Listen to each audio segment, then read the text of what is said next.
My name is Bernadette Rosch, and I'm known as Bud Rosch because my father, when I was a little kid, always used to call me Bud, and it just stuck. And I lived in New York at the time of my enlistment into the Army, and New York was my hometown, you would say. I was about 21 years old when I went into the service. Tell us a little bit about your training, how you got your training. Okay, I got into the Army and they sent me down to the infantry in Camp Croft, South Carolina. And I was taking infantry training, and everything was okay. I had my friends down there and so forth.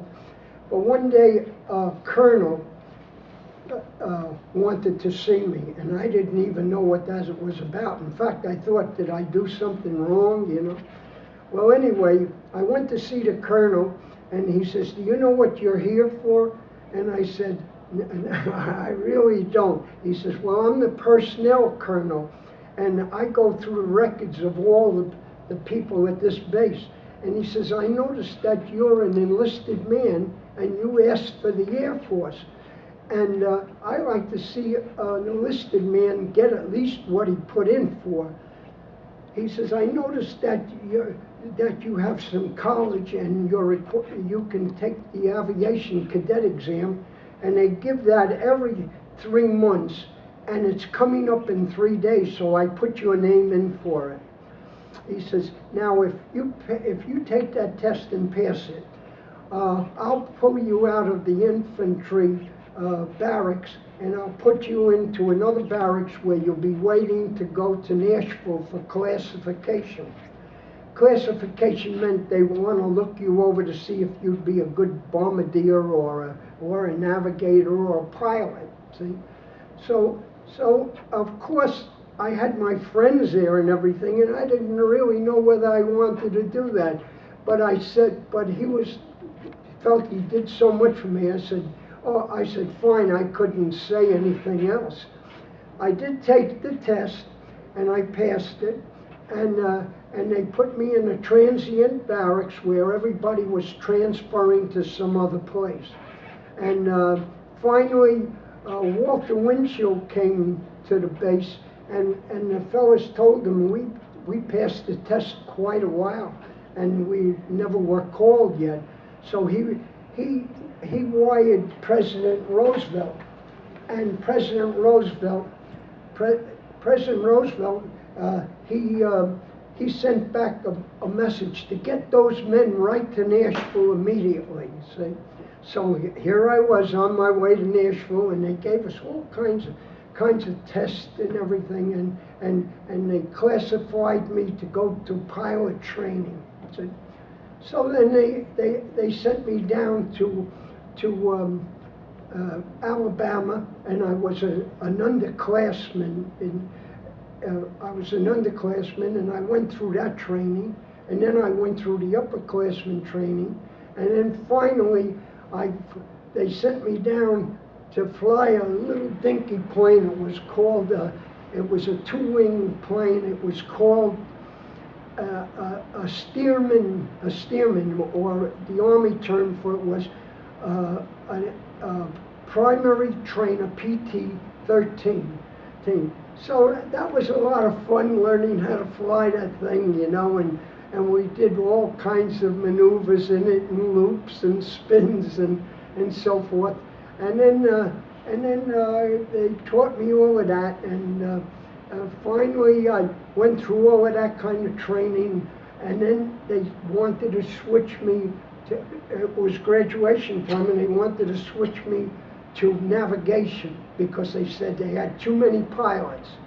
So I already went to all of these schools, and I went to all these schools, and I said, gee, I don't want to go to any more schools. I said, I want to get into the fight, because the kids in our day, we weren't as smart, I don't think, as these kids now. And what I did was I told them I want to get into the fight. So they looked at my records and they said, I see you can do Morse code. And I said, yes, I can do 25 words a minute in Morse code. And he says, oh, we'll have you over we'd have you over in the fight in no time if you can do 25 words a minute in Morse code. Well, that didn't wind up the truth. They said, here I turned down that and going to navigational school, and they sent me to radio school in Sioux Falls. And I went and took all the same stuff all over again. And then finally I went down to Texas and I took gunnery practice. And after gunnery practice, I was sent up to Boise, Idaho to be attached to a crew. And it was we were going to fly these Liberator bombers, the B-24 Liberator bomber, and they put me on Captain, or at the time I think he was a Lieutenant Wilding's crew, and that crew had 10 of us on it. It had the pilot, Captain Wilding, or at the time he was Lieutenant Wilding, and then it had Chet Sorensen, Lieutenant Chet Sorensen, the co-pilot. Then it had William Nareth, the bombardier, and then it had Tony Orsini. He was the navigator. And then it had me as the radio operator, and it had Stringham, Ed Stringham as the ball gunner. It had Bill Clemens, he was a flight engineer. It had Frankie Fasiglia, he was also a flight engineer, but he took a different job because there was 2 of them on the crew. And then it had Don Tuttle, he was the tail gunner.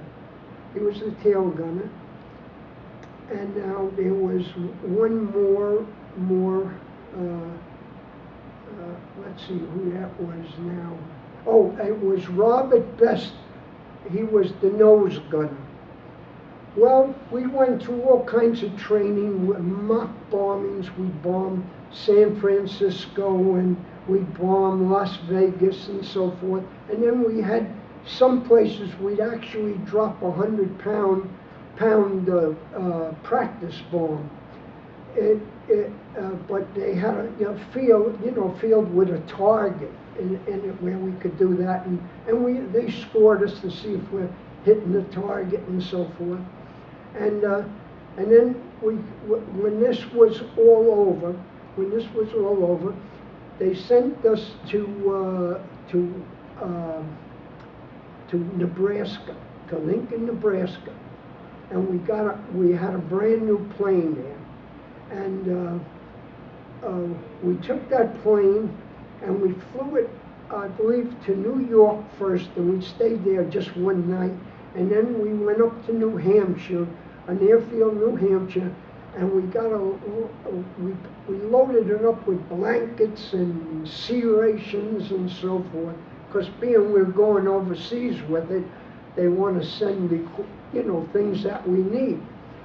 And then the amazing thing is they sent us up to Nova Scotia, to Gandon, Nova Scotia, and that's where we left from, and we flew down to the Azore Islands, and that was an adventure in itself, because Tony Orsini, he was a very responsible fella, and he thought all my navigation was over land, and now it's going to be all over complete water, and he was worried. I got 10 men's lives on my hand, So we were only out about 10 minutes, and he says, there's something wrong with the compass. And we turned back, and we took the plane down, we put it on the compass rose to check it, and everything checked out perfect. And we took off again. And when we took off, I'll tell you the real truth. I went to briefing as the radio operator, and by the way, I think I left my own name out when I was giving the crew. I was the radio operator, and they briefed me and they told me that when we're flying so many hours, I should turn on my radio onto a certain station, and if I hear an N, which is dotted, dotted, dotted, then we're flying too much to the east. And if I hear an A, did-ah, did-ah, did-ah, we're flying too much to the west. Well, it was time to turn on the radio. Meanwhile, Tony, he was running up and down. He was all nervous about everything, and he had Bill Nareth shooting the sun with a sextant, you know. And I wasn't nervous because I was briefed already. And I turned on the thing and I heard dotted, dotted, and then. So I said to Wilding, I said, correct to the west. And I listened, and he corrected to the west, and I heard that N, it went dotted, dotted, then it started getting faster, dotted, dotted, dotted, dotted, like that, and then all of a sudden it went boom, and I said to Wilden, I said, hold that position now, we're right on the beam, see, that'll take us right into the Azore Islands. So we landed at the Azore Islands, and then from there we flew to Marrakech, and from Marrakech we flew to Tunis, and from Tunis we left there and we went to Italy, and that started our war career, and we were a new crew there, and we went to Crotali, Italy, and we always checked the board and to see if we were on the board, you know. And the first missions we flew, they wouldn't let us, excuse me, they wouldn't let us fly as a crew because we were new, and they figured that we never saw combat, and we might panic. So they broke us all up, and they put me on one plane, a pilot on another, and so forth. And they had one plane they put two of us on. And this was our first mission, and that plane didn't come back. But we did get some very good news from the other planes. They counted 10 shoots in the air, which meant that all the guys got out, and at least they were alive in the air, see? And that was Tony Orsini and Stringham, and they were picked up by an outfit called Chetniks. Mihaljevic was their leader, and Tito, the communist, he led the country, and that was his enemy. The guys who picked us up, my fellows up, that was their enemy. And a 15-year-old kid marched the crew right across the whole Yugoslavia to where we could fly in a C-47 or something, pick them up and bring them back, see? But that took 43 days to do. And well, anyway, one of our okay. You're doing great. Tell us how long altogether. I was in the service for 4.5 years. Okay. And one of the biggest things in my service was that I went to Ploesti 3 times, which was probably the #1 target of the whole World War II, because it was about 40 to 60% of the German oil. And our crew survived that. We came out the other side after going through those barrages, and we were all you know, well, we got some hits and everything, and the plane got a lot of hits, but we all survived it. But then they sent us to a mission to the Brenner Pass, and we went there on December the 27th, 1944. That was the first time we went there. We were a lead ship, and it was a very, very difficult target, because what it was, the Germans were losing in the south, and they were trying to get their equipment back to Germany or to Normandy. And what was happening was they were putting it on trains and going through the Brenner Pass. So they asked us to blow the tunnel and the tracks. But it was a very difficult target for one reason. It had to be done all by navigation, because if you saw the target, it was too late to drop the bombs. So we went on the 27th, and our navigator, we didn't have it right that day. We weren't coming in on the target right. And unfortunately, which that didn't have anything to do with this plane getting hit, but that we were not on the right course. But unfortunately, a plane by the name of, let me see if I can think of the name, it was Fearless Fosdick. They got hit, and the plane blew completely apart. It just went boom in the air, and we thought everybody got killed on the crew, but somehow or other, 3 got off it. One pilot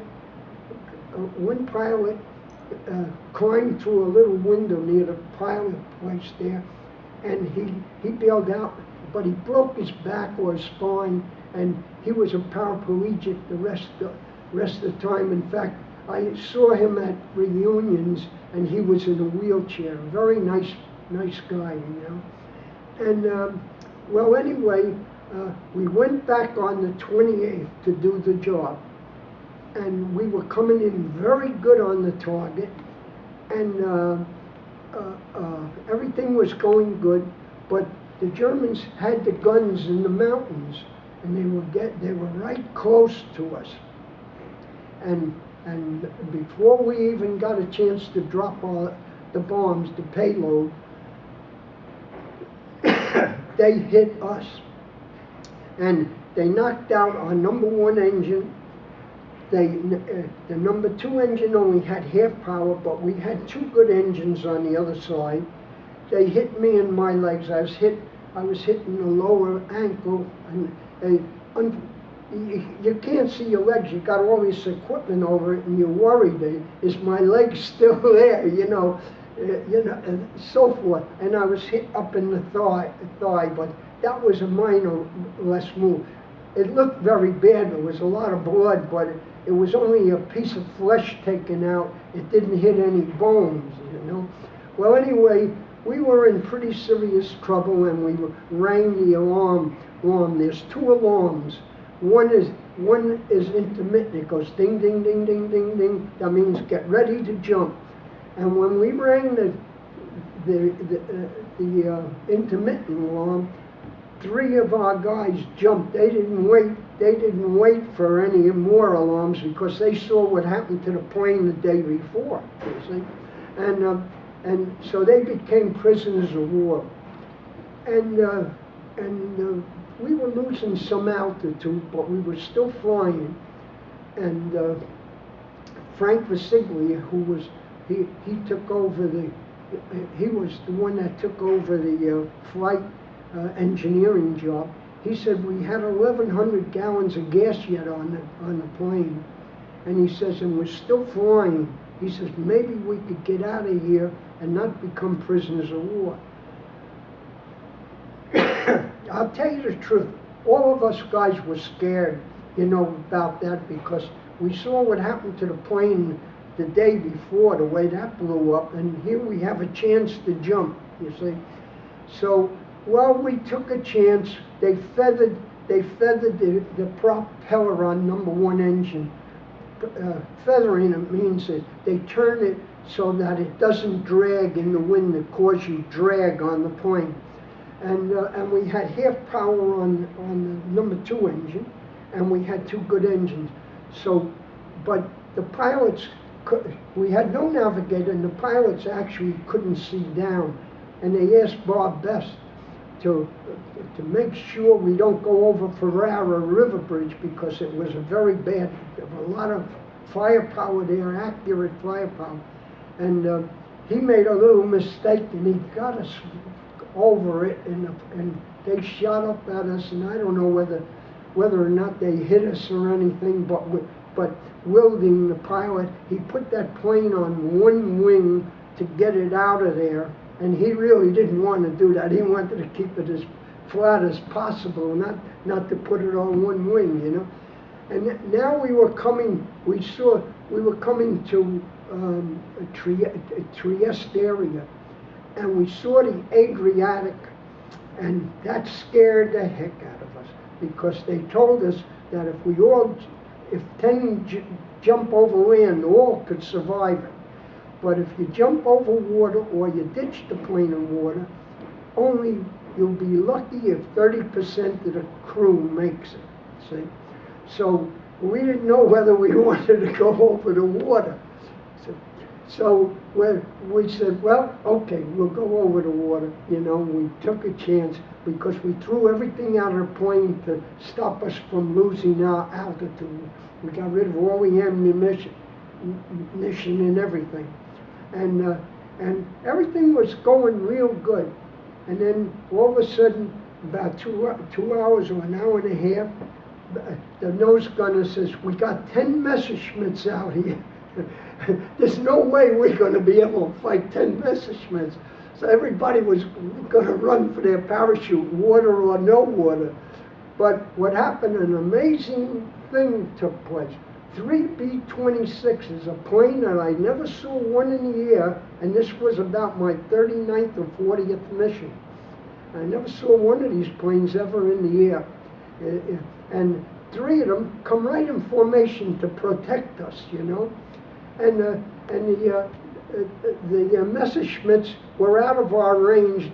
They got to our level, but they stay out of your range so that you can't shoot at them.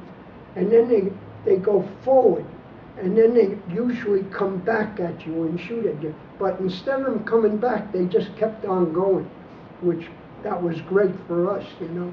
So I said to the fellow in the B-20, in the B-26, I said, listen, we have no navigators, and we need the closest base possible. Could your navigator give us a heading? So he said, no, we're not going to give you any heading, we're going to take you there. So we followed them, and they showed us a base down below, and they left, and we circled. But when you circle a base, the plane goes for many miles around. It doesn't just make a small circle. And we try to get the wheels down and everything. All the hydraulics were shut out. The wheels wouldn't come down. We tried they had a manual crank in there, turned by hand. That wouldn't work. That was shut out or something. And there was nothing else for us to do but to leave the plane, just jump out, you know. And that's what we did. And everybody jumped out, and Frank Visiglia, the flight engineer, he got killed in the jump. And I don't know where the heck I was. I jumped out into the field with my wounds and all, and I was all covered with 100-octane gas too. I was right under the gas tanks when that happened. And I got down on the ground, and I didn't know where I was. And then Tuttle, I understand, he didn't know where he was either. And the rest of the fellas, they sent them back to Gritali immediately. And Tuttle, they sent him back, I think he said about the 4th day. And they found me the 3rd day, and they took me to that base, and it was an American base and an English base. One side of the field was American, but but they had an infirmary there, an English infirmary, and I went to the infirmary, and they stitched me up. They stitched me up, and the best part of it is that there was a chaplain there. He was a Jewish chaplain who was on duty, and he sent my wife a notice, but he sent her sort of a nutty notice. He says he's in good spirits, you know, instead of saying I'm okay and all, you know, and he sent my father a note too that I'm alive, you know, and that was the story of our trip to Gritalia, you know.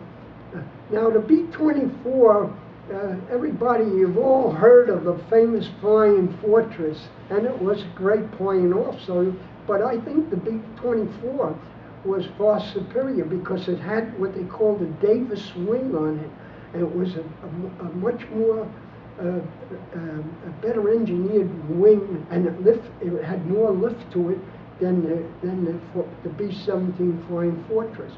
And I was once surprised when a Flying Fortress landed. The whole inside was all armored all the way around. We didn't have anything like that, you know. And the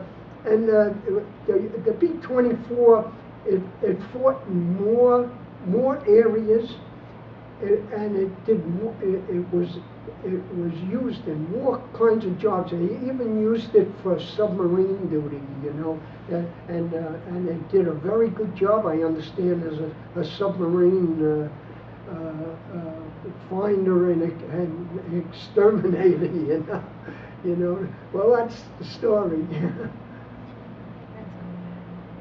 Thank you. Thank you so much. That was great. Perfect. Yeah. Perfect. Ready? Oh, one more story that goes with us getting shot down is that when I landed on the ground, I went to see my legs to see if they're still there and all, you know. It seems easy to do, but with all that equipment on, it was very hard to do. And I saw a man way in the distance coming at me, and it looked like he had a big knife in his hand, and he was running at me. So I didn't even bother with my legs. I jumped up and I went to get my pistol out, you know, because we all carried a .45, and it wasn't there. Because he looked like he had a big knife in his hand. So I'm thinking, what happened to my pistol? And I'm thinking back, wait a minute, I put the clip in it back at Gritalia, and I threw it on the cot. Oh my God, I never put it back in the holster. So anyway, here he comes, he's running and all of that, and I don't know what to do. I want to protect myself, so I look around and I find a curved piece of wood. I picked it up and went like this. When I did that, he stopped running because he got scared. When I looked in his hand, all it was a little pruning saw. He come to help me. He was pruning the grapevines or something, you know. But when he was running in the distance, it looked like a big knife, you know. He scared me, and he didn't want to come and shake hands with me. He was afraid of me, and I don't blame him. I waved the stick at him, you know. But then I saw a whole bunch of women coming, and he turned around, he saw me, and he got out of there. And the women took me to their house, and I went into my escape kit while I was walking. They were holding me. I was shot, you know. And I looked in my escape kit, and I took out halosone tablets, and all the Italian women said, aspirina. And I said, no aspirina, because they take those for aspirin. That's for in case I'm running from the enemy and I need water. I could throw it in dirty water. I'd be able to drink the water, you know. So I took all of them and I put it on the floor and I crushed it. I didn't let them have. And now picture this. Here they are helping me, and they didn't have any aspirin because of the war. And they see the aspirins and they feel I don't want them, and I'm crushing them. I won't even give it to them, and they're helping me, you know. So that was a bad situation. But I reached in the kit and I got out the chocolate little things they give you. One is like eating a whole meal. It's all full of nutrition and all. And I start handing those out, and it settled the situation down, you know. And then I put in a couple of packages of sea rations before I jumped in my jacket, and I opened those up. I gave the chocolate and the crackers and all of that. So I settled that whole thing down. They did take me in the house, and they made hot water, and that was a job for them. They had to get the wood and get water and make a fire and all that. You know, with us, we don't think anything. We need hot water, we got it immediately, you know. But they didn't, and they washed off my wounds and all. And I wanted to get out of there because they told me that they all told us that if you get hit by flak, to get to the hospital because it'll get in your bloodstream, the spent stuff, and then you might get rashes for the rest of your life. They'll come and go, and I didn't want that to happen. So I wanted to find a hospital, you know. So what I should have done was stayed right there, but I didn't. I went out on the road, and I start walking and it got night and it got cold, and I gave the girl my jacket and I gave her mother my leather pants, you know, for helping me. And it got cold and I didn't have my jacket. I found a little place to sleep in a corner, and I couldn't sleep. I was too cold and I was too tired to walk anymore. It was miserable. And then I stayed there till first light came up, and then I start walking again, and the same thing happened again. And nobody wanted to come near me. If I saw somebody in the distance, they didn't want to go near any soldiers. They were afraid, you know. And the third day, when I did it, the third day, I figured, oh, I'm just about ready to give up. I can't walk anymore. And about 5 minutes later, I hear honk, honk, honk, and I look, and it's a military vehicle in the distance. I didn't know if it was Germans or GIs, you know. And I was hoping, but at this point I didn't care because I needed treatment from my wounds, you know. So I watched them come close, and I saw it was GIs, and I said, "Thank you, Lord," you know. And they took me to that hospital, and the English stitched me up, and then I wanted to stay overnight because I was so tired. They wouldn't even let me do that. I was dead tired. They put me on a plane and right back to Rotali, you know, and that was it. And so that's the story. Thank you very much. Thank you. That was great. Wonderful.